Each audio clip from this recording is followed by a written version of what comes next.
Hi hello guys, ఎలా ఉన్నారండి? Nellore special చేపల పులుసు అనమాట. చాలా బాగుంటుంది. ఒక్కసారి ట్రై చేయండి గైస్. ఈ ప్రాసెస్లోకి ఒకసారి ట్రై చేస్తే మళ్ళీ మళ్ళీ ఇలానే చేసుకుంటారనమాట. ప్రాసెస్ చూపిస్తాను రండి.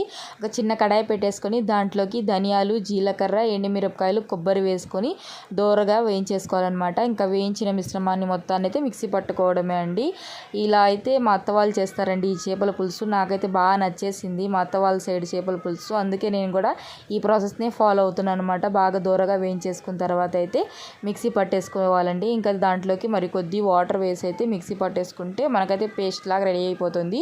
ఈ గ్రేవీని అయితే పక్కన పెట్టేసుకొని చేపలు బాగా వాష్ చేసుకోవాలండి. ఒక 4 సార్లు అలా వాష్ చేసుకొని తర్వాత ఉప్పు వేసి కూడా వాష్ చేసుకోవాలన్నమాట. తర్వాత దీంట్లోకి వీడియోలో చూపించే విధంగా అయితే పచ్చిమిరపకాయలు 2, ఆనియన్స్, టమోటాలు ఉంటాయి కదా, అవి కూడా ఒక 4 వేసేసుకొని టమోటా ఆనియన్స్ పేస్ట్ వేసేసుకోవాలండి. పసుపు, ఒక స్పూను ఉప్పు కొద్దిగా వేసేసుకొని ఇంకా చింతపండు గుజ్జు, అలాగే ఆయిల్ కూడా వేసేస్తున్నాను అనమాట. ఇంకా అది చూడండి, ఇది ఫస్ట్గా మనం ప్రిపేర్ చేసుకున్నాం కదా మసాలా, ఆ పేస్ట్ కూడా వేసేసుకొని కరివేపాకు వేసుకొని వాటర్ వేసుకోవాలండి. ఒక 3 గ్లాస్ వాటర్ వేసేసుకొని మనం ఒక 15 మినిట్స్ అయితే ఉడికించుకోవాలి ఫుల్ ఫ్లేమ్లో పెట్టుకొని. తర్వాత మామిడికాయ ముక్కలు వేసేసుకొని సిమ్ ఫ్లేమ్లో ఒక 15 మినిట్స్ ఉడికించుకుంటే మన చేపల పులుసు అయితే రెడీ అయిపోతుంది గైస్.